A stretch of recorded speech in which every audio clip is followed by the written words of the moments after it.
News 18 Bangla আপনার সঙ্গে আমি প্রীতিশঙ্কর। ভোটের আগেই রাজ্যের 4 জেলার জেলা শাসককে সরিয়ে দিল কমিশন। পূর্ব বর্ধমান, বীরভূম, ঝাড়গ্রাম এবং পূর্ব মেদিনীপুর এই 4 জেলার জেলা শাসককে সরিয়ে দেওয়া হয়েছে।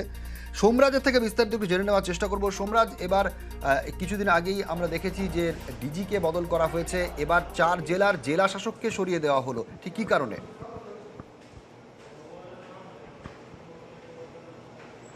দেখো, মূলত এই 4 জেলা জেলাশাসককে সরানো হয়েছে তার কারণ জাতীয় নির্বাচন কমিশন মনে করছে যে আইএস ক্যাডারের মধ্যে যেহেতু এই 4 জেলা জেলাশাসক ছিলেন না, অর্থাৎ তারা ডাব্লিউবিসিএস এক্সিকিউটিভ অফিসার ছিলেন, এবং সেই কারণেই জাতীয় নির্বাচন কমিশন গোটাটাই পর্যালোচনা করে এই 4 জেলা জেলাশাসককে সরানোর সিদ্ধান্ত নিয়েছে।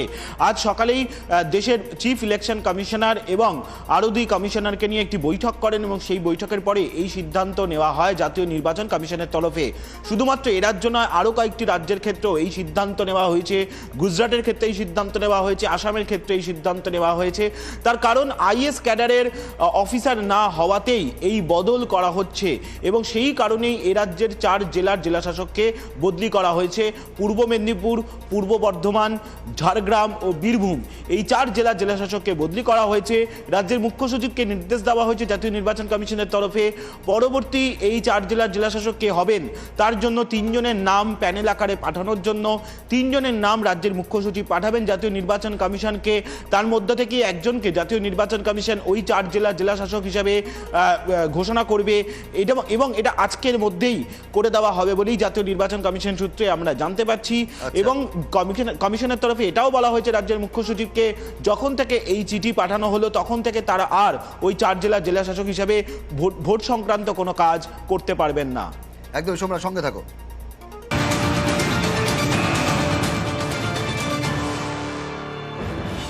ভোট ঘোষণা হয়ে গিয়েছে, 19 এপ্রিল প্রথম দফার ভোট। তার মধ্যে যে খবর পাচ্ছি অত্যন্ত গুরুত্বপূর্ণ খবর, যে 10% মানুষের ভোটার কার্ড নেই। 19 এপ্রিল প্রথম দফার ভোটে তারা ভোট দেবেন কিভাবে? কমিশনের তরফে কি কি পদক্ষেপ জানবো। আমার সঙ্গে সরাসরি রয়েছেন সোমরাজ। সোমরাজ, 19 এপ্রিল প্রথম দফা 3 বিধানসভা 3 লোকসভা আসনে ভোট রয়েছে, 10% ভোটার কার্ডই নেই। এই অবস্থায় কমিশনের কি পদক্ষেপ?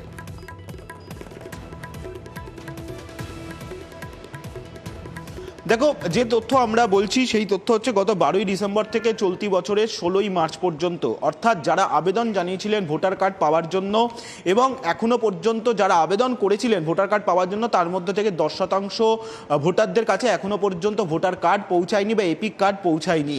কেন পৌঁছায়নি? মূলত সমস্যা তৈরি হচ্ছে ভোটার কার্ড ছেপে আসার পর ভোটার কার্ড পাঠানোর ক্ষেত্রে যে বুকিং এবং তারপরে ডেলিভারিং প্রসেস, এই দুটি ক্ষেত্রে সমন্বয়ের অভাব তৈরি হয়েছে একাধিক জেলায়।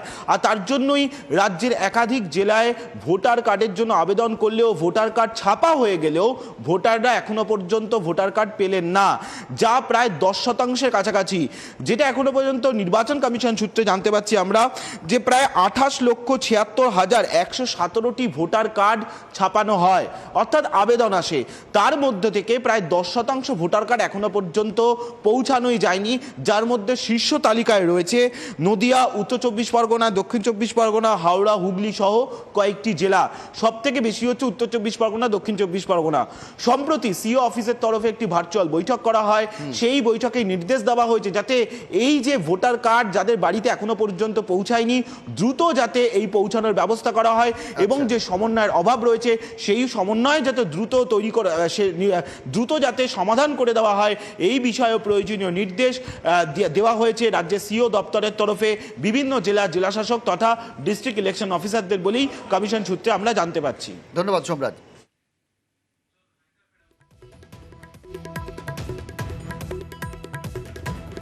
এদিকে মঙ্গলবার রাতে দিনহাটায় ধুন্ধুমার পরিস্থিতি তৈরি হয়েছিল।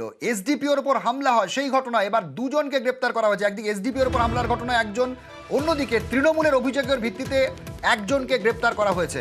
বিজেপি তৃণমূল কর্মী সমর্থকরা তারা মুখোমুখি সংঘর্ষে জড়িয়ে পড়েন।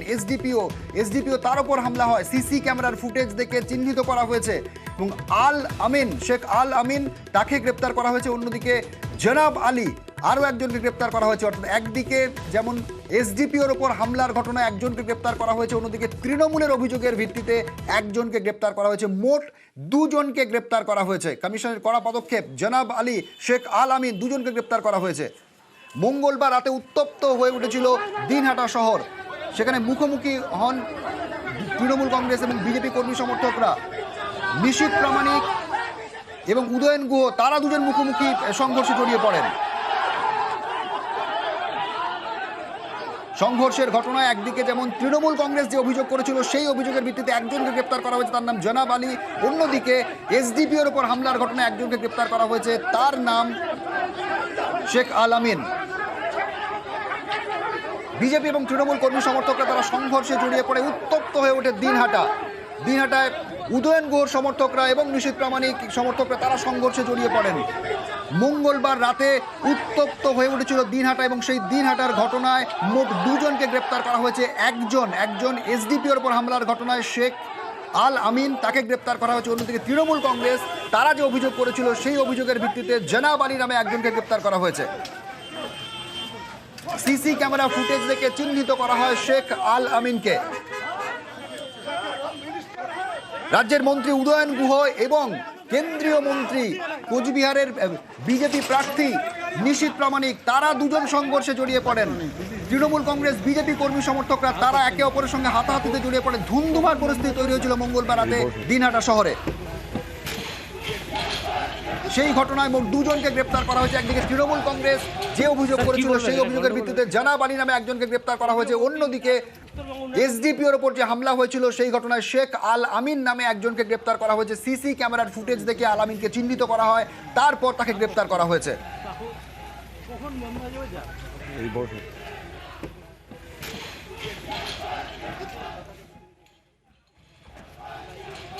স্যার কি বলবেন, এটা গন্ডগোল হয়েছে?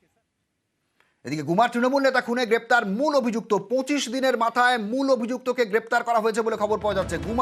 গুমায় তৃণমূল নেতা খুনে গ্রেপ্তার মূল অভিযুক্ত। বসিরহাট সীমান্তবর্তী এলাকা থেকে 25শে ফেব্রুয়ারি গুমায় খুন হন উপপ্রধান। জিয়ার থেকে বিস্তারিত জানবো।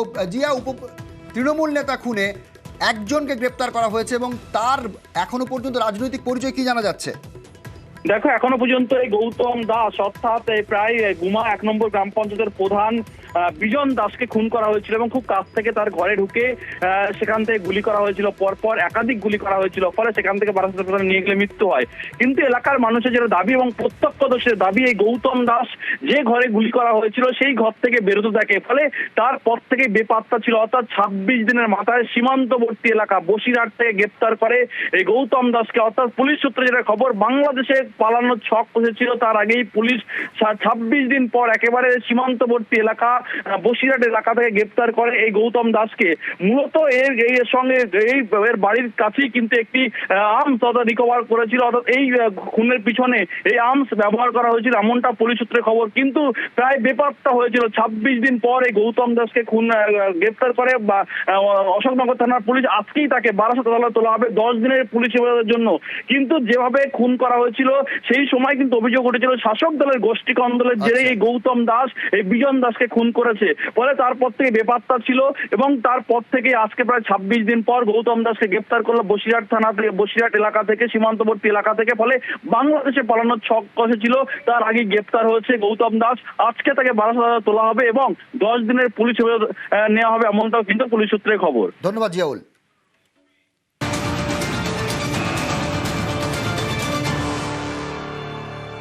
এই মুহূর্তে যে খবর পাচ্ছি আমরা, সন্দেশখালীতে ফের সিবিআই। শাহজাহান ঘনিষ্ঠের ইটভাটায় তল্লাশি চালাচ্ছেন সিবিআই আধিকারিকরা। সেই ছবি আপনাদের দেখাচ্ছে, এক্সক্লুসিভ ছবি। শাহজাহান ঘনিষ্ঠের ইটভাটায় তল্লাশি সিবিআই ফের পৌঁছে গিয়েছে সন্দেশখালীতে এবার শাহজাহান ঘনিষ্ঠ তার ইটভাটায় তল্লাশি চালাচ্ছেন সিবিআই আধিকারিকরা।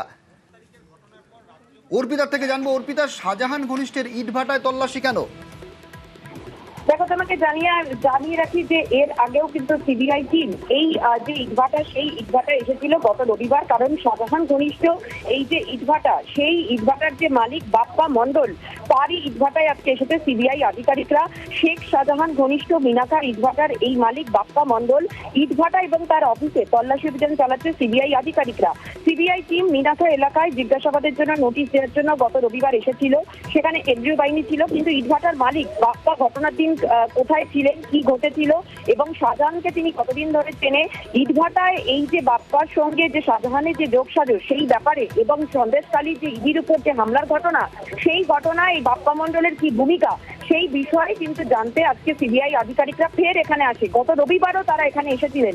এর সঙ্গেই তোমাকে জানিয়ে রাখি যে ধৃত শেখ আইজুলের বাড়িতেও আজকে সিবিআই আধিকারিকরা যায়। তার কারণ এই আইজুলকে গ্রেফতার করেছে গত 5ই জানুয়ারি ঘটনায়, ইডির উপর হামলার ঘটনায় রাজ্য পুলিশ। কিন্তু সেই ঘটনাতে কুতুবুদ্দিনের আন্ডারে এই আইজুল কিন্তু বিভিন্ন ইটভাটাতে কাজ করত। সেই গ্রেফতারি যথার্থ কিনা সেই বিষয়ে গত রবিবার যখন এসেছিল কুতুবুদ্দিনের বাড়ি, তারপরে আজকে শেখ আইজুলের বাড়িতে সিবিআই টিম যায় এবং তারপরে ইটভাটার বিভিন্ন দিক তারা কিন্তু খতিয়ে দেখেন এবং এখানে যে ম্যানেজার তার সঙ্গেও কথা বলে এবং এখান থেকে যেটা জানার চেষ্টা করা হচ্ছে যে সন্দেশখালী ইডির উপর যে হামলার ঘটনা, সেখানে এই যারা কিনা এই ইটভাটার যিনি মালিক বাপ্পা মণ্ডল এবং আইজুল শেখ তারা কোথায় ছিল এবং তাদের কি ভূমিকা ছিল সেই বিষয়ে সিবিআই আধিকারিকরা জানতে চায়। এখন বাপ্পা মণ্ডলের যে ইটভাটা রয়েছে সেই ইটভাটার তল্লাশি অভিযান করছে এবং তার পাশাপাশি যারা এখানকার যারা কর্মী ম্যানেজার তাদের সঙ্গে জিজ্ঞাসাবাদ করছে সিবিআই আধিকারিকরা, তাদের বয়ান রেকর্ড করছে। কারণ শাহজাহানের যে কল লিস্ট সেই কল লিস্টে এই বাপ্পা মণ্ডলের নাম ছিল বলে প্রাথমিকভাবে জানতে পেরেছে সিবিআই। ধন্যবাদ অর্পিতা। এদিকে আরো জমি দখলের অভিযোগ শাহজাহান বাহিনীর বিরুদ্ধে সরবেরিয়ার ডুগুরিপাড়ায়, সেখানে চাষের জমি দখলের অভিযোগ। সেই ছবি আপনাদের দেখাচ্ছি। শাহজাহান ঘনিষ্ঠ মিজানুর রহমান মোল্লা, তার বিরুদ্ধে অভিযোগ করছেন মোল্লাপাড়ার বাসিন্দারা। প্রশাসনকে জানিয়েও লাভ হয়নি। আমি বিস্তারিত জেনে নেওয়ার চেষ্টা করবো। আমার সঙ্গে রয়েছেন অনুপম। এর আগে আমরা দেখেছিলাম কয়েকদিন আগে পুলিশ ক্যাম্প বসানো হয়েছিল সন্দেশখালী, সরবেরিয়া সহ বিভিন্ন জায়গায়। সেই ক্যাম্পে গিয়েও কি সমাধান পেলেন না এই মোল্লাপাড়ার বাসিন্দারা? দেখো, এই যে সরবেরিয়ার ডুগরিপাড়ার এখানে যে মোল্লাপাড়ার যে মোল্লা পরিবার, এদের প্রায় 796 দাগে প্রায় 8.5 বিঘা জমি।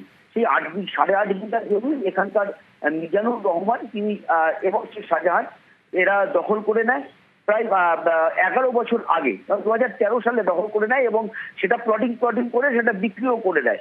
এরপরে কিন্তু এলাকায় কিন্তু বিভিন্ন থানায় কিন্তু এই মোল্লা পরিবার কিন্তু অভিযোগ দায়ের করার চেষ্টা করেছে, অভিযোগ করেছে, বিডিওর কাছে অভিযোগ করেছে, বিএলআরওর কাছে অভিযোগ করেছে, কিন্তু কোনো রকম সুরাহা হয়নি। তারপরে যখন শাহজাহানের বিরুদ্ধে যখন সন্দেশখালী জুড়ে যখন বিক্ষোভে ফেটে পড়লো এলাকার মানুষ, তখন প্রশাসনের পক্ষ থেকে সেখানে বিক্ষোভ নেওয়ার জন্য কিন্তু ছোট ছোট ক্যাম্প করা হয়। সেই ক্যাম্পে কিন্তু এই মোল্লা পরিবার কিন্তু অভিযোগ দায়ের করেছে এবং বিডিওর কাছে অভিযোগ দায়ের করেছে এবং বিএলআরওর কাছেও কিন্তু দায়ের করেছে, কিন্তু তারপরেও কিন্তু এখনো পর্যন্ত কিন্তু কোন রকম সুরাহা মেলেনি। তবে এই মোল্লা পরিবারের একদিকে যেমন তারা সরকারের পক্ষে সরকারের উপর আস্থা রাখছে যে তারা তাদের জমিটা ফেরত পাবে, আর একদিকে কিন্তু তাদের কিন্তু আর একটা কিন্তু এরকম অভিযোগও করছে যে আদৌ কি তারা এই অভিযোগ করার পরে কি আদৌ কি তারা এই জমি তারা ফেরত পাবে নাকি অভিযোগ করা তাদের বিফলে যাবে, এই প্রশ্নও কিন্তু তাদের মনে ঘোরাফেরা করছে। ধন্যবাদ অনুপম। আমাদের 8.5 বিঘে জায়গা, সমস্ত জায়গাটাই টোটাল দখল করে নিয়েছে। কতটা? মিজানুর মোল্লা 796 দাগ সমস্ত জায়গাটা দখল করে নিয়ে প্লট করে শাহজাহান শেখের নির্দেশে মিজানুর মোল্লা সমস্ত বিক্রি করে দিয়েছে। বিক্রি করে দিয়ে সেখানে একটা ব্যবসা করে নিয়েছে, তাদের কাছ থেকে গরিব মানুষ বসিয়ে দিয়ে তাদের কাছ থেকে পয়সা নিয়েছে। এখন আমরা চাচ্ছি আমাদের জায়গাটা উদ্ধার হোক। শেখ শাহজাহানের হলো মিজানুর মোল্লা এই জায়গা নিয়ে বিক্রি করতেছে, আমাদের দখল দেয় না। আমার শ্বশুরের দলিল আছে, রেকর্ড আছে, কখন কার ধরে মারবে তার কোনো ঠিক নেই, সবসময় চিন্তায় থাকতো। এখন আমাদের জমি আমরা ফেরত চাই। সরবেরিয়ায় যখন জমি দখলের অভিযোগ, তখনই ফের উত্তপ্ত সন্দেশখালীর বেড় মজুরে, সেখানে পঞ্চায়েতে দুর্নীতির অভিযোগ তুলে আগুন জ্বালিয়ে বিক্ষোভ। পঞ্চায়েত প্রধানের বিরুদ্ধে প্লাকার্ড হাতে বিক্ষোভ। সন্দেশখালীর বেড় মজুরে সেখানে পঞ্চায়েতের বিরুদ্ধে অভিযোগ। ঠিক কি অভিযোগ? পঞ্চায়েত প্রধানের বিরুদ্ধে ঠিক কি অভিযোগ জানবো। জিয়াউল রয়েছে আমার সঙ্গে। জিয়াউল, পঞ্চায়েত প্রধানের বিরুদ্ধে কি অভিযোগ? কারণ রীতিমতো একেবারে পোস্টার হাতে, প্ল্যাকার্ড হাতে তারা পঞ্চায়েত প্রধানের বিরুদ্ধে বিক্ষোভ দেখাচ্ছেন। দেখো, সন্দেশখালী বেড়মজি 2 নম্বর গ্রাম পঞ্চায়েতের হাজী সিদ্দিক মোল্লা দীর্ঘদিন ধরে মানুষকে বঞ্চিত করেছে। 100 দিনের টাকা কাজ করিয়ে টাকা না দেওয়া, আবাসের টাকা জোর করে কেড়ে নেওয়া এবং যে নদীবাঁধ রয়েছে, একাধিক নদীবাঁধ, সেই নদী বিভিন্ন সাইক্লোনে ভেঙে যাওয়া, সেইগুলো এলাকার মানুষের কাজ করিয়ে সেই টাকা না দেওয়া।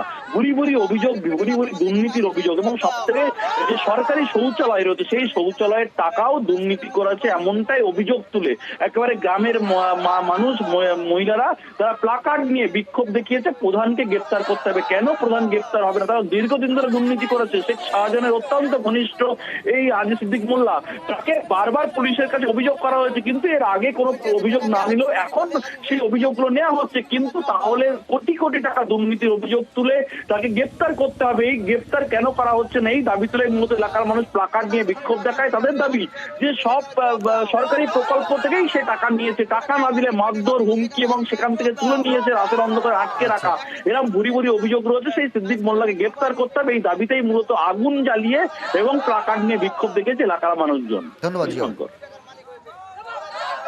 জব কার্ডের কাজের পয়সাটা আমরা পাইনি, একটা পয়সা পাইনি। 50 দিন কাজ করেছি, 50 দিন কাজের পয়সা পাইনি। সুপারভাইজারকে বললে সুপারভাইজার বলে সরকারি ভাবে মারে না, আমরা দিতে পারছি না, তার জন্য আমরা বিক্ষোভ দেখাচ্ছি। জব কার্ডের টাকা পাইনি, আমরা ভূমিহীন, আমাদের ঘর বাড়ি ভেঙে রাস্তায় হচ্ছে তুলে দিয়েছে, তাহলে আমরা বাস করবো কোথায়? সেখান থেকে হচ্ছে সিদ্দিক মোল্লা আমাদের তো বসার জায়গা দেবে, তাহলে রাস্তা করেছে, কনকিন বাম করেছে, তাহলে আমাদেরকে একটু বসার জায়গা দিয়ে তো তুলবেন। তা আমাদের রাস্তার কাজ করেছি, সে জব কার্ডের টাকা একটাও পাইনি।